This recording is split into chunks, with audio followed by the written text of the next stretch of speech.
Volume 1, Book 7, The Insurrection of Women. And the event Carlyle's talking about here is the Women's March on Versailles. The Women's March on Versailles, also known as the October March. The October Days, or simply as the March on Versailles, was one of the earliest and most significant events of the French Revolution. Okay, so, beginning with women in the marketplaces of Paris, 5th of October 1789, were near rioting over the high price and scarcity of bread. Demonstrations quickly intertwined with the activities of revolutionaries. He's been getting at this. He's been talking about the agitation from below. He's been talking about queues or tails around the bakeries and so on. And this is going to be it. And this is what's going to conclude the Bastille. Bastille was still like an attempt to get arms, give us arms, you know. This is going to be give us bread. This is going to be give us food. But twinned with that, also those situations a little more dire. So the regime is really to be questioned here. Chapter 1. Patrollotism.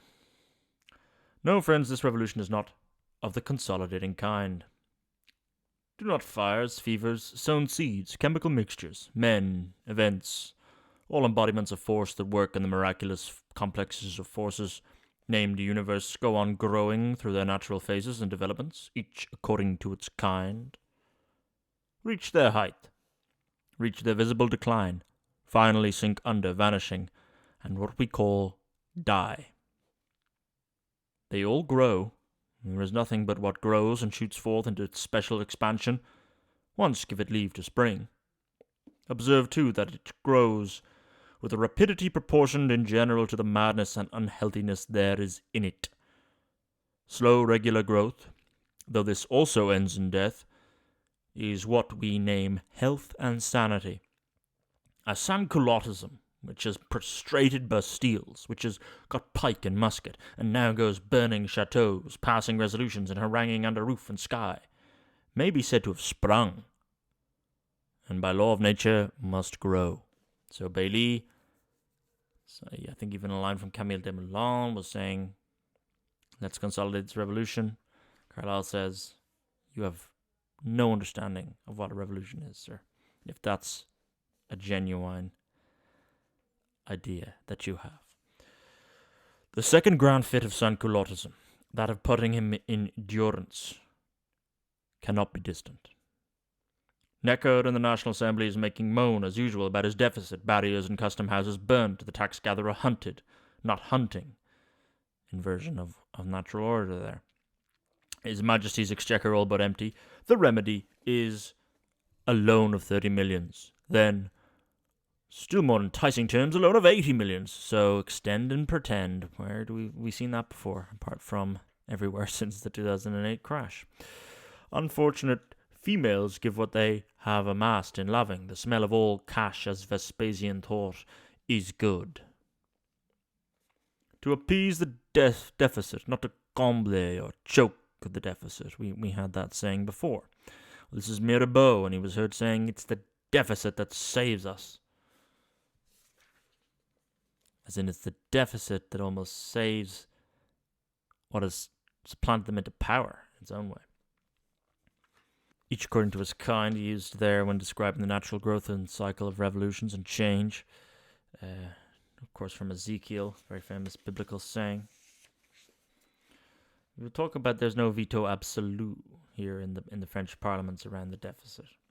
Deputations go to the Hôtel de Ville. Anonymous letters to aristocrats in the National Assembly threatening that 15,000 or sometimes that 60,000 will march to eliminate you. So they talk and talk about deficits, but the hunger gets worse and worse. And we're also approaching another winter. The winter of 88 to 89 was harsh. Now we're getting into another one, and you spent all of summer doing nothing but creating tumult and turmoil. To the prison common man, meanwhile, one thing remains inconceivable. That now when the Bastille is down, and French liberty restored, so they say, grain should continue so dear. Our rights of man are voted. Feudalism and all tyranny abolished, yet behold, we stand in queue. Lafayette, with his patrols, prohibits everything, even complaint. Hence where the chapter gets its name, Patrollotism. Patrollotism, rather. It's Lafayette patrolling. Oh yeah, no, the Bastille is liberated. The rights of man have been read out, and they're yours. Well done. This is a French country of liberty. And the Parisian thinks, why am I still starving so? Oh, much suffering, people. Our glorious revolution is evaporating in tricolour ceremonies and complimentary harangues. Caricaturist promulgates his emblematic tablature. Le patrollotisme, chanson, le patriotisme. So patriotism is driven out by patrollotism. Chapter 2. O Richard, O my king. We're at the Ile de Boeuf, and it's rallying. The tricolour cockade is not always visible, you see. But what in the name of heaven may these black cockades, which somewhere foreshadow? So the black cockade here is talking about what some of the Ile de Boeuf might be wearing because the black is associated with the Austrian court. So already there is this suspicion that the aristocrats are going to sell out the idea of France. Patrollotism will degenerate even further away from patriotism in their eyes. And the elites, the aristocrats, they're going to collude with the elites of the Austrian court. Hunger whets everything, especially suspicion and indignation. So the hunger ferments or augments in here a emotional response, but also the delusions and visions along with that. You begin to see things that are not there. And so the revolutionaries are going to see, with paranoia, perhaps Austrian incursions. In truth, the Ile de Boeuf has rallied. So the Bastille isn't everything. It was a symbol that they gave themselves. It was an idea to get arms. It was a big invective day. But the dust has settled on it now, and the Ile de Boeuf has rallied. It's still present. It's still standing. They will fly, escorted to Metz, where brave Bouillet commands. They will raise the royal standard. So there is a royalist stronghold in Metz, which we'll get to in a later book, and Bouillet is the commander there. Dinners are defined as the ultimate act of communion. Men that can have communion and nothing else can sympathetically eat together, can still raise together some glow of brotherhood over food and wine. The dinner is fixed on for Thursday, the 1st of October, and ought to have a fine effect. So while the Ile de Boeuf has rallied, and they're all having their dinners, they're having their soirees, they're all having parties, Paris is starving. We saw the rhetoric. We saw the National Assembly become the Constituent Assembly. But the average guy in the street, he can look to Versailles and say, well, look, they're eating. They're devouring at rates which is obscene compared to us. We're here starving. The whole of the opera is granted. The Salon de Cockades shall be drawing room. And now the band is striking up O Richard, O mon roi, à l'univers t'abandon. O Richard, O my king, the world is all forsaken thee. That's now where he's getting the chapter title from. This is what they're viewing in the hall of the opera, right in the centre of the Ile de Boeuf. A natural repast, in ordinary times a harmless one, now fatal. As that of Thyestes, as that of Job's sons, when a strong wind smote the four corners of the banquet house. Poor ill-advised Marie Antoinette, with a woman's vehemence, not with a sovereign's foresight. So he's giving her there the base qualities, a woman's vehemence, and taking from her the royal qualities, because there's no, he calls it sovereign foresight here. If you are sovereign, if you're in such a position of power, then for heaven's sake, you need to understand what are the threats to your power. How do you exert power? How are you being seen to exert power? Is it fair and equitable in the eyes of those who are below you? Is it seen to be authoritative? You must be seen to disperse power in a way that those below you fundamentally accept. Marie Antoinette is not doing that right now. Chapter 3. Black Cockades. But fancy what effect this Thyestes repast and trampling on the national cockade must have had in the salle de menu. Patriotism stands in queue, shivering, hunger-struck, insulted by patrollotism. So those left-wing nationalist views we get in France, as previously discussed. President Danton reverberates in the Cordelier. People's friend Marat has flown to Versailles and back again, swart bird, not of the halcyon kind. And so patriot meets promenading patriot this Sunday, and sees his own grim care reflected on the face of another. And we've reached Sunday the 4th of October, 1789. Sullen is the male heart repressed by patrollotism. Okay, this is an interesting one, right? Sullen is the male heart repressed by patrollotism. Vehement is the female, irrepressible. The patrollotism of Lafayette, the rally of the Ile-de-Boeuf, this method works on the male contingent, but you can't have the patrollotism working on the female because it would be seen to be going too far, it would be seen to be going too forceful.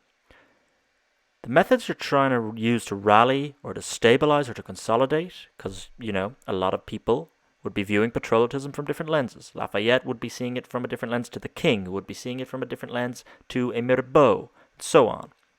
They all want the method to work in their own way. And it's actually not going to work in any of the ways they want because it won't work at all on women. The public-speaking woman at the Palais Royal was not the only speaking one. Men know not what the pantry is when it grows empty. Only the house mothers know. Oh, women, wives of men that will only calculate and not act. Patrollotism is strong, but death by starvation and military onfall is stronger. Patrollotism represses male patriotism, but female patriotism? Will guards named national thrust their bayonets into the bosoms of women? And here we have a key question. The women are the ones noticing the pantries are empty, and they also notice that the men won't act. Patrollotism has stifled them, the males. But the situation is getting so dire that the women themselves will congregate and act, and of course eventually march on Versailles, which we're building towards. So, Chapter 4, the Menads. So he's already referenced Carlyle Thyestes, made famous by the Senecan tragedy, and he's mentioned Job, who was beset by Satan with God's permission, with horrendous disasters that take away all that he holds dear. And Thyestes undergoes a similar tragedy in the Greek context. So he's already used biblical and Greek mythos to describe plentiful situations, but for the women he's going to go with the Menads. They are the female followers of Dionysus, most significant members of the Thyiasis, the god's retinue.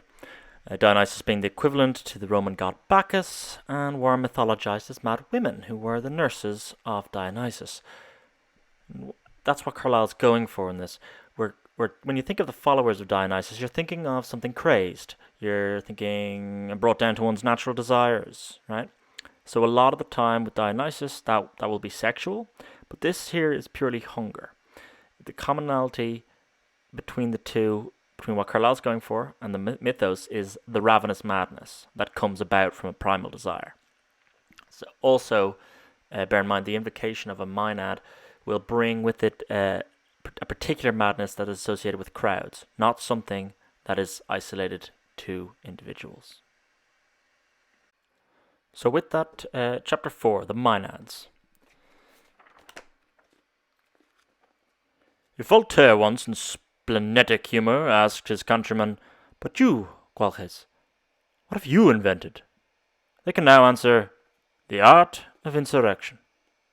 That's from Voltaire's Discourse of Welques par Antoine Vade from 1764. The French mob, again, is among the liveliest phenomena of our world, says Carlyle. It is the inflammablest, immeasurable firework. And it's going to be women, this time, that take center stage. O mothers, descend, ye Judiths, to food and revenge. There is a universal press of women. Judith being another biblical reference. The National Guards form on the outer stairs with levelled bayonets. The 10,000 Judiths press up, resistless, with obtestations, with outspread hands, merely to speak to the mayor. We also remember here, being pressed up against the guards, that narrative from the underclass of guards versus women is much more powerful in terms of morally flipping the idea of the revolution, which is always key in sustaining its energy. You need to be seen in your own head that you have the moral right to continue the revolution. And situations like this will exacerbate that in the mind of the revolutionary, right? So fly back, thou shifty Maillard. Seek the Bastille Company. And now doors fly under hatchets. The Judiths have broken the armory, have seized guns and cannons. 3 money bags, paper heaps, torches flare. In a few minutes, our brave Hotel de Ville, which dates from the 4th Henry, will, with all that it holds, be in flames. So now we can see in the frenzy they're taking the key, and they now have arms as well. On to Chapter 5, Usher Maillard. A new character here, we haven't seen him yet. It's Stanislas Marie Maillard, 1763 to 1794. Captain of the Bastille Volunteers, National Guardsman, participated in the attack on the Bastille, being the first revolutionary to get in the fortress. So, famed by that. Also accompanied the women who marched to Versailles on October 5th, 1789. So, Chapter 5, Usher Maillard. What will Carlyle's take on this figure be? Maillard, of his own motion, for Gouvion or the rest of the world not even sanction him, snatches a drum. Interesting. Recall Captain d'Auguste, who, when you go online, bar Carlyle's take on him, there's nothing really there on Captain d'Auguste. But in 1787, he was the one who seized the keys for the Parlement of Paris and shut it for good. When all else was bickering, D'Espremesnil, the then speaker, blabbering on about, oh, it's like Troy, or it's like this classical thing, or that classical thing. It's like this treatise that was written 10 years ago, or like that one that was this discourse that was written 15 years ago. And while he's blabbering on, a character like Captain d'Auguste came, he seized the keys, locked the building, done. Man of action. So Usher Maillard, from a different perspective, is also a man of action.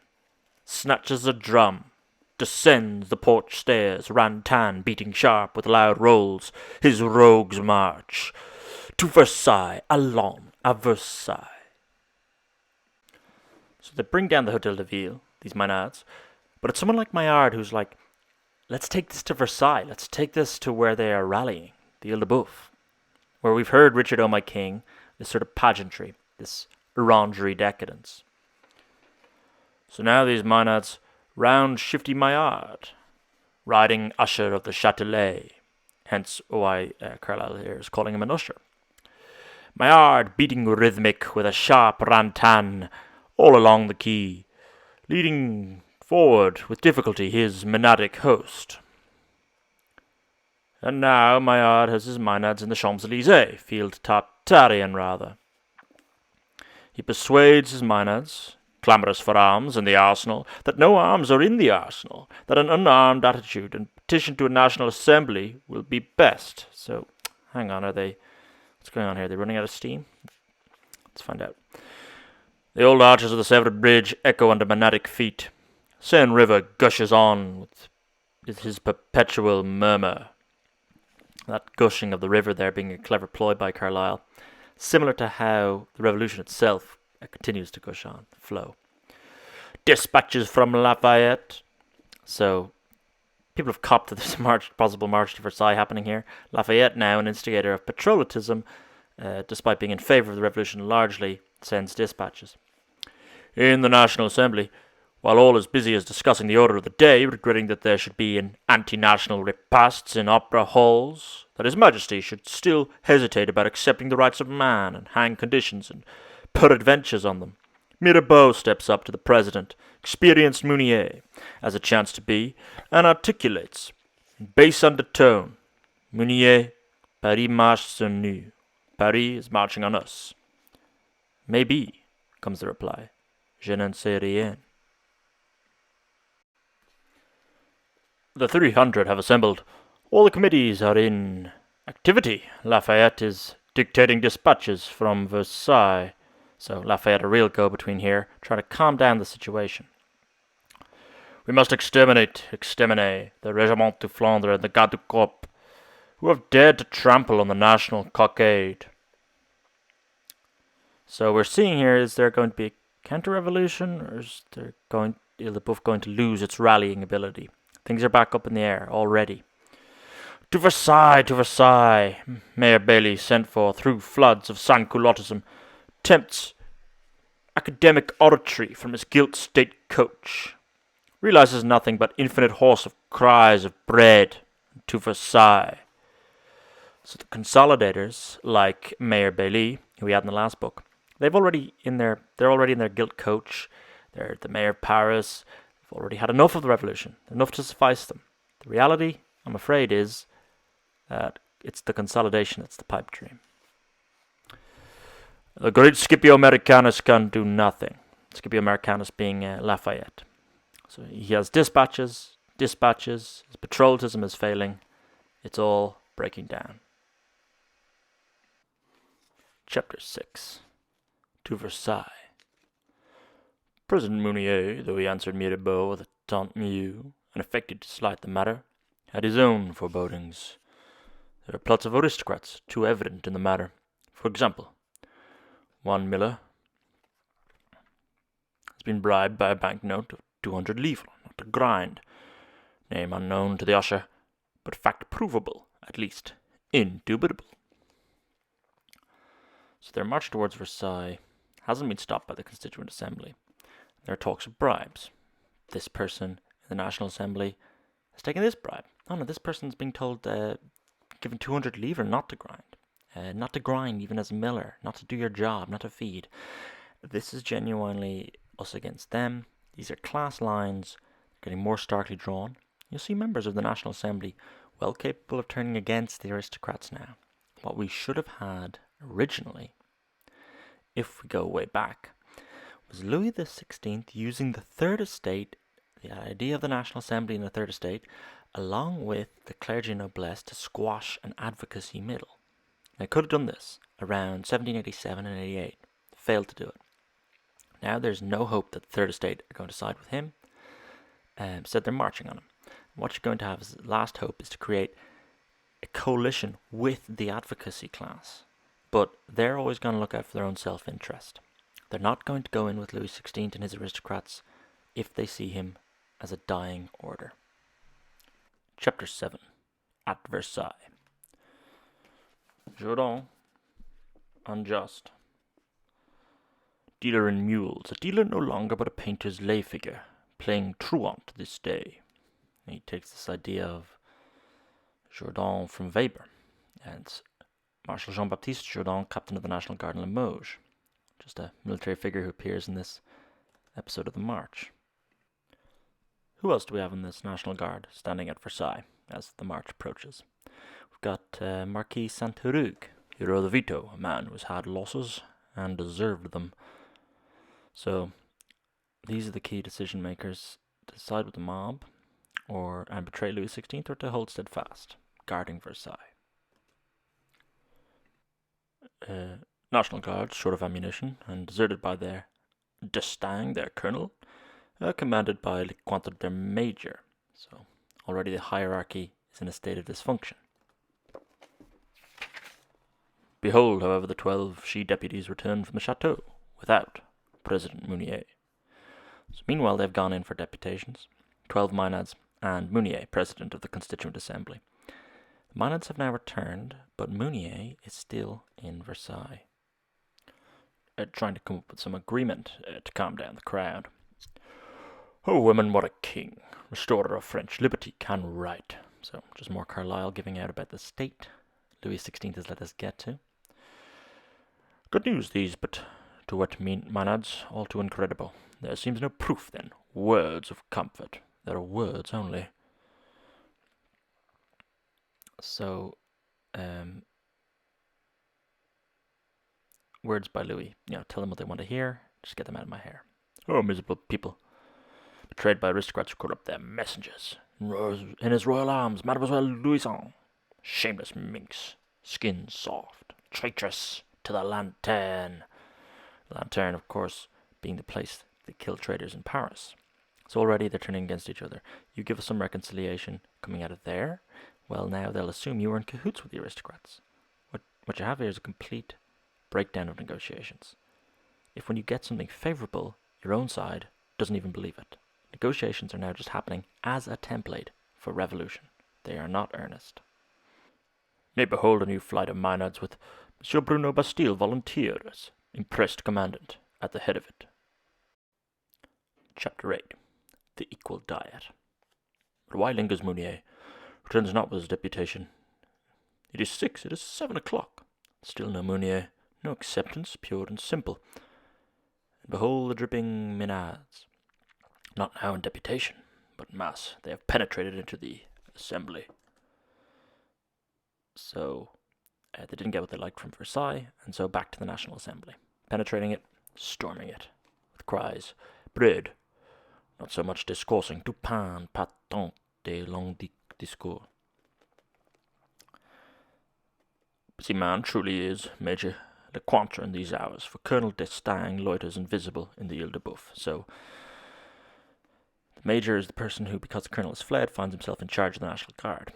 And the Colonel D'Estaing, who loiters invisible, as part of this Ile-de-Boeuf, which is now synonymous with barricading oneself in, or taking refuge, hiding, rather than confronting the situation.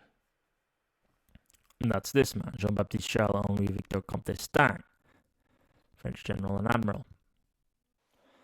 And in the abdication of the colonel, we have Laurent Lecointre, French politician who in 1789 was in second command of the National Guard at Versailles under the orders of Henry d'Estaing, the colonel. And he now finds himself in control of the situation, or rather trying to control the situation, even though it should really be under the colonel's control. Not without shouting, and after the manner of ancient Greek heroes, they lifted their hands to the daintily readied repast. Says Carlyle. So the Menads, having stormed the assembly, so think the shadows of night blustering rainy, and all paths grow dark. Strangest night ever seen in these regions, perhaps, since the Bartholomew night. Here he references St. Bartholomew's Day Massacre, 1572, which is the height of tensions of the Reformation in France, a dark moment in French history. So to compare to that is solemn indeed. When Versailles, as Bassompierre writes of it, was a chétif chateau. Oh, for the lyre of some Orpheus, to constrain with touch of melodious strings these mad masses into order. So we have madness, we have frenzy. Who can whip these into order again? Menadism, meanwhile, and Sans-Culottism take counsel with the National Assembly. Mounier returns not. Mounier, remember, was in Versailles to negotiate on behalf of the Constituent Assembly, and has still not returned. But finally this decree well passed, and the disorder continuing, and members melting away, and no President Mounier returning, what can the Vice President do but also melt away? The Assembly melts, under such pressure, into deliquium. So there's decrees, they're trying to pass decrees, but it doesn't stop the disorder. But then there's reports then to try and save this melting away of the Assembly. Lafayette is coming. Victorious, joyful after much delay, Mounier does arrive at last also, and the hard-earned acceptance with him. For as Erasmus's ape mimicked, say, with wooden splint Erasmus shaving, so do these Amazons hold in mock majesty some confused parody of National Assembly. So Mounier returns with an acceptance, but it's of small value. The frenzy has overtaken the reason for the frenzy. The assembly has melted away, and Mounier comes back to find the Menads all in the assembly, sort of having a mock assembly, which he says it's like when Erasmus's ape imitates Erasmus shaving. So Mounier is just baffled by the scene. Experienced Mounier in these circumstances takes a twofold resolution: to reconvoke his assembly members by the sound of drum. Nourishing baskets circulate harmoniously along the benches, nor, according to the father of epics, did any soul lack a fair share of victual, ditos, aesus, an equal diet, highly desirable at the moment, which is a reference to the ditos aesos is in reference to Iliad Book 23. And they've circulated food, so Mounier returns with food to the beat of the drum. And what Versailles get is, listen, there's enough food here to at least placate those who are within the National Assembly, right? Let's quell them and pacify them. And we've got budgets, deficits, wider structural issues to deal with, but let's just placate them now. Chapter 9. Lafayette. Towards midnight, lights flare on the hill. Lafayette's lights. Okay, so what's Lafayette going to do? Well, anxious Mounier does of himself send meanwhile to apprise the general that His Majesty has been so gracious as to grant the acceptance pure and simple. So Mounier is trying to wrap this up. Listen, I fed them, I've got the so-called acceptance from His Majesty. This is done. The general, with a small advance column, makes answer in passing, speaks vaguely some smooth words to the national president, glances only with the eye at the so mixed form National Assembly, then fares forwards towards the chateau. Two municipals state the wish of Paris. 4 things of quite pacific tenor. First, the honor of guarding a sacred person be conferred on patriot National Guards. So this is what's going to come out of the whole debacle. Who as garde française want to have that privilege. Some more privileges to the National Guard, of guarding the sacred person of His Majesty. Second, that provisions be got, if possible. Obviously. Third, that the prisons all crowded with political delinquents may have judges sent them. Interesting one. Release the prisoners. The political prisoners. Fourth, that it would please His Majesty to come and live in Paris. To all which 4 wishes except the 4th, His Majesty answers readily, yes. So it's like, oh, you're going to release the political prisoners, and can you come live in Paris as well? Sort of tacked on the end of it. What's actually happening between the 3rd and the 4th request is that you're switching the role of prisoner. If you're in Paris and an insurrection like this happens again, you are there in its immediacy before any of the fire dies from it. We saw Usher Maillard brought the Menads to Versailles, but by then there was an energy which had dissipated from the convulsion.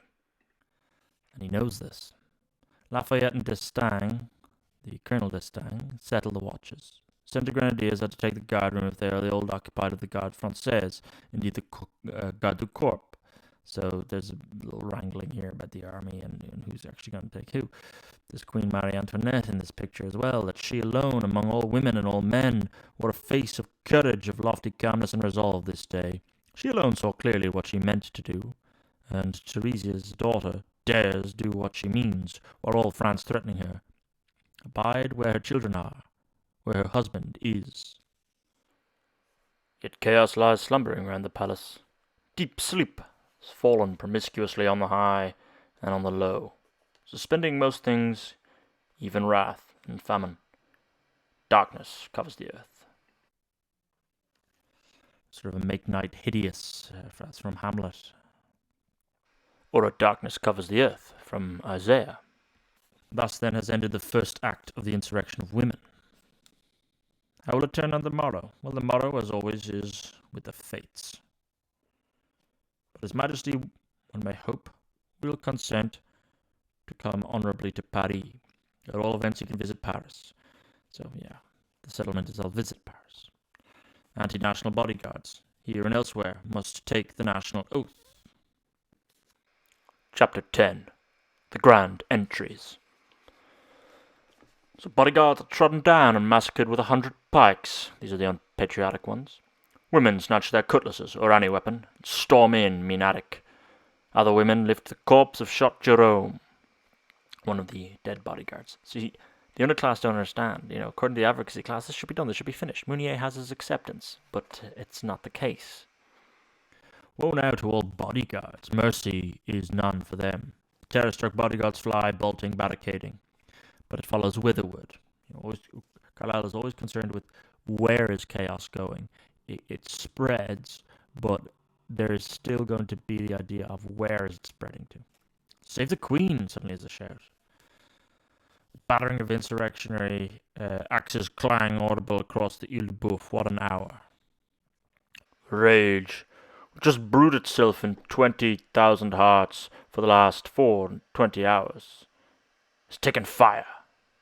So the mobs have ignited as if they were tinder. Jerome's brained corpse lies there as live coal, the dead bodyguard. Poor bodyguards with their Thyestes opera repast.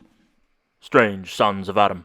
It was to exterminate these gardes du corps that the Centre Grenadiers left home, and now they've rushed to save them from extermination. So, other guards weren't those who were under attack, perhaps those who left home with the idea of attacking the gardes du corps, those specifically guarding royalty, are now seeing the mob unleashed and thinking, shit, we may be next here. This is how unruly it has become. They'll just see guards and attack. They don't care if they're gardes du corps or if they're National Guards. The fact I'm not in the gardes du corps, the fact that I'm a Centre Grenadier, they're still sort of men of the army. Captain Gondran again dashes off with level bayonets, sweep the palace clear. Sorry, we need to compose order now. And so now too Lafayette, suddenly roused, not from sleep, for his eyes were not yet closed, arrives, with passionate popular eloquence, with prompt military word of command. Sort of a forerunner there of Napoleon, that the mob will have to yield to the great man. It will have to yield to the general. It will have to yield. That's how you're going to create order out of this chaos. But unfortunately for Lafayette, he's not yet at the moment. There's too much energy, too much frenzy in this mob. The whole revolution has a long way to go yet. But you're seeing in there a little image of how you recreate the order from the chaos in Lafayette. Monsieur, said some master of the ceremonies, one might hope it might be Debrez. Remember Debrez? He was the messenger sent rather than Broly the war god back in late May and June of 1789. As Lafayette in these fearful moments was rushing towards the inner royal apartments, Monsieur le Roi vous accorde la grande entrée. Monsieur the King grants you the grand entries, not finding it convenient to refuse them. So Lafayette is going to seek an audience with the King, and the language is still as if the King has granted this audience. But of course, it's Lafayette, if anything, has demanded it. So Lafayette will go in and he'll try and demand the final settlement to quell this rage. Chapter 11, from Versailles. The bodyguards, you can observe, have now of a rarity hoisted the national cockade. Okay. So the gardes du corps must also wear the national cockade. Those who have survived the butchery. We don't trust them. Vive la nation! To which how can the generous heart respond but vive le roi, vivant le gardes du corps? But le roi à Paris, the king is going to Paris. So that all and the queen herself and the very captain of the bodyguards have grown national, or at least superficially so. The very captain of the bodyguard steps out now with Lafayette. He takes the national oath with a loud voice. Lafayette has sworn Flandre. He swears the remaining bodyguards down in the marble court, and the people clasp them in their arms. Vive le roi, and also le roi à Paris are the echoes. This is how we're going to try yet again to consolidate the revolution. Someone like a Mayor Bailly from Paris has evidently failed. Can someone like Lafayette be successful? National King, probable harbinger of all blessings. So we're going to go with this pretense anyway that it has been quelled. The king becomes subservient to the concept of the nation is what's happening here. And this is how the Bastille Volume 1 is going to close out, rather than the nation being subservient to the king. And thus, says Carlyle, has Patrollotism made prisoner its king, revoking his parole. The monarchy has fallen. Poor monarchy. But what save the foulest defeat can await that man who wills, and yet wills not. This is the sort of purgatory Louis now finds himself. While Louis wise, he would this day abdicate. Is it not strange so few kings abdicate?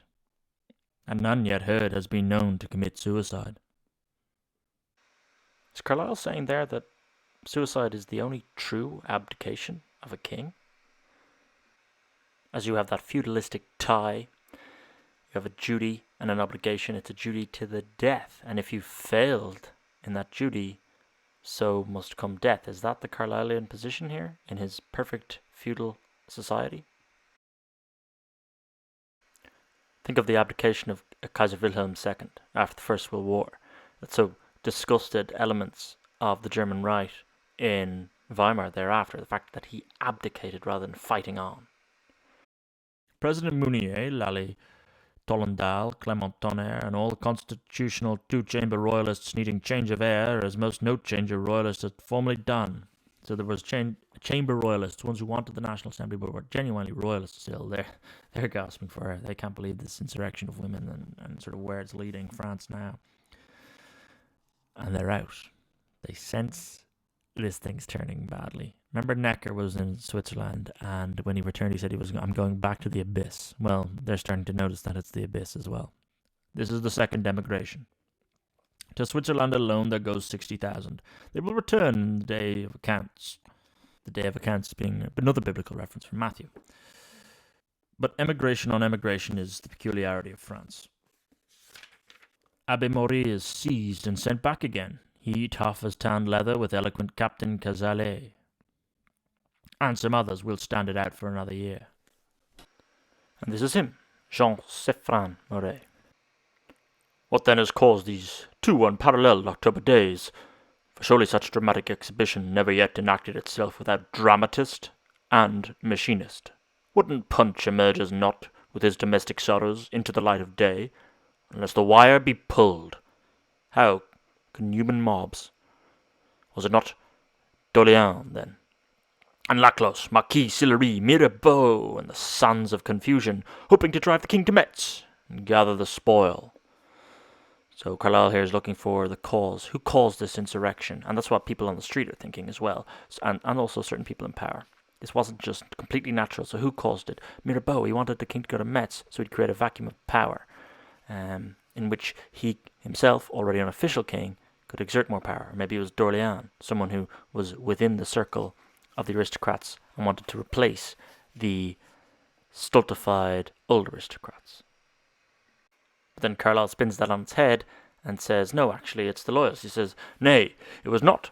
Quite contrariwise, the Ile-de-Boeuf bodyguard Colonel de Guiche, Minister Saint-Priest, and high-flying loyalists, hoping also to drive him to Metz and try it by the sword of civil war. So it was actually the royalists. They wanted him to Metz to safety to regroup together and let the insurrection die of its own energy. The historian and deputy feels constrained to admit that it was both. Thus has the slow-moving chaos or modern Saturnalia of the ancients reached the barrier, and must halt to be harangued by Mayor Bailly. What of the king? Well, long deserted in the palace of the Tuileries, to lodge there, somewhat in strolling player fashion. It is the Tuesday, 6th of October, 1789. Poor Louis has two other Paris processions to make, one ludicrous ignominious like this, and the other not ludicrous nor ignominious, but serious, nay, sublime.